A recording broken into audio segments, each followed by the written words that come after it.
Hey, what's up guys? It's Richie, going for a little walk right now. Just went to the store to pick up some pasta, but I wanted to make an interesting video about if I should continue traveling the world or stop in my footsteps, humble myself, and go out there and get a 9-to-5. So what inspired me to make this video is I stumbled upon this channel called The Eastern Dreamer. And it was about this guy saying that if you go to Thailand or the Philippines or anywhere in Southeast Asia, you should have at least $300,000 saved up. And I thought to myself, I don't have $300,000 saved up, and I have never heard a single influencer say that you need that amount of money to go overseas and start a new life. But after thinking about it a little bit, I thought there is some logic in that because things add up incredibly fast. And he was saying it's like an hourglass. When you go to Thailand or the Philippines or wherever it is overseas, it's like your money slowly trickles away and things add up so quickly, right? You move in, you had to pay for your plane flight, you had to pay for visas, you had to pay the deposit for your apartment, and next thing you know, you've just ran through a few $1,000s in your first few days. So it does have some logical sense to it. But what I wanted to talk to you guys about is, should I settle down? Should I stop dreaming? Should I start working harder here in the States where I have opportunity to accumulate a large portion of money? So when I'm older some days, I can live the lavish dream of luxury and chill on a beach somewhere in Koh Tao, Thailand, right? Well, I think I'm somewhere in the middle, guys. Here's what I think.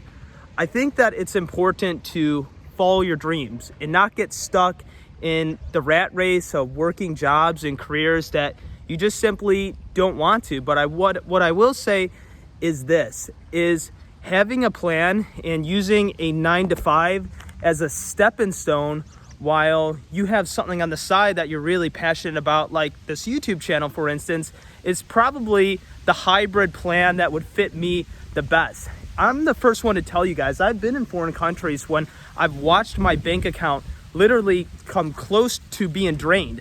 I always try to leave a barrier because I know once I come back to the States, you still have to have some money, right? That's called repatriation.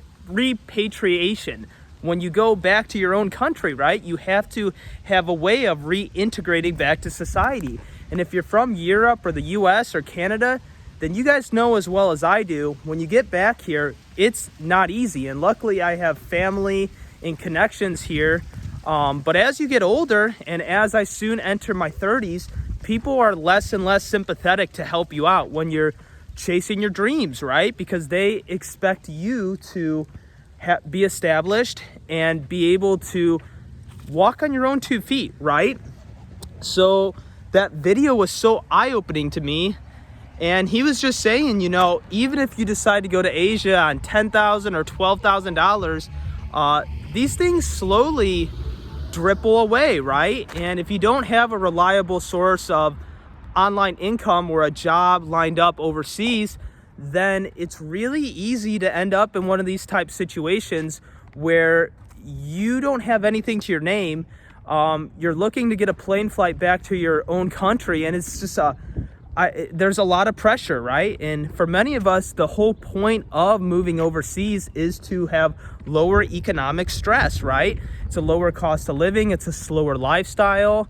But if we go over there and we're constantly worrying about our income and running out of money, then it kind of defeats the whole premise of going over to Southeast Asia in the first place, right? So here's my plan, guys.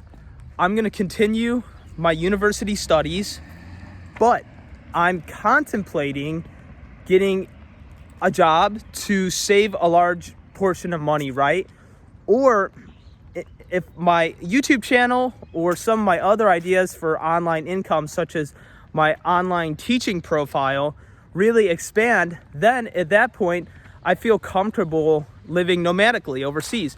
But my plan as to now is to maybe expand my savings account a little greater than what I had expected. And I like that video because it really changed my perspective, guys. Like, these days, and even if you're not traveling, if you're just living in the US, these days of having a savings account of like 10,000 or 20,000, you know, a couple things happen, or you need a couple things, and that's totally depleted, right? So I think it's really important today, in today's time, to really expand our minds to shoot for greater numbers, right? As far as our savings accounts go, because money really just doesn't get you as far as it once did.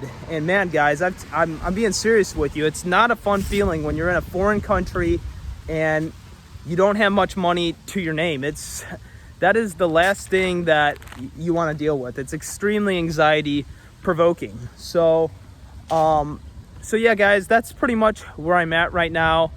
I'm not opposed, and I'm also thinking of just like, if I work a job, like if I become a trucker or construction and I work really hard for 5 years, that's another idea where if you're making close to 6 figures and you're investing in the stock market and you're living on beans and rice and eggs every single day, well, you know, within a couple years, you could probably accumulate, who knows, $250,000, $500,000.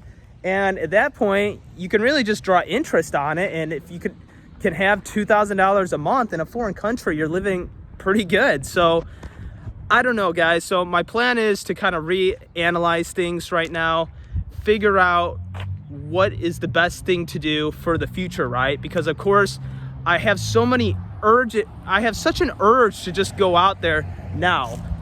And I may still do that. I may still travel because I'm in a position where I can, but what I won't do is wait till the last second to move back to the US and be running on nickels and dimes, because that just defeats the whole premise. And the stress involved on working on that tight of a budget where you're trying to force something to work, and it can work for some people. I know people who have literally had to borrow money overseas and they figured it out. But you know, for me, it's just becoming less and less interesting to put myself in that much of a stressful situation. So yeah, guys, those are my thoughts.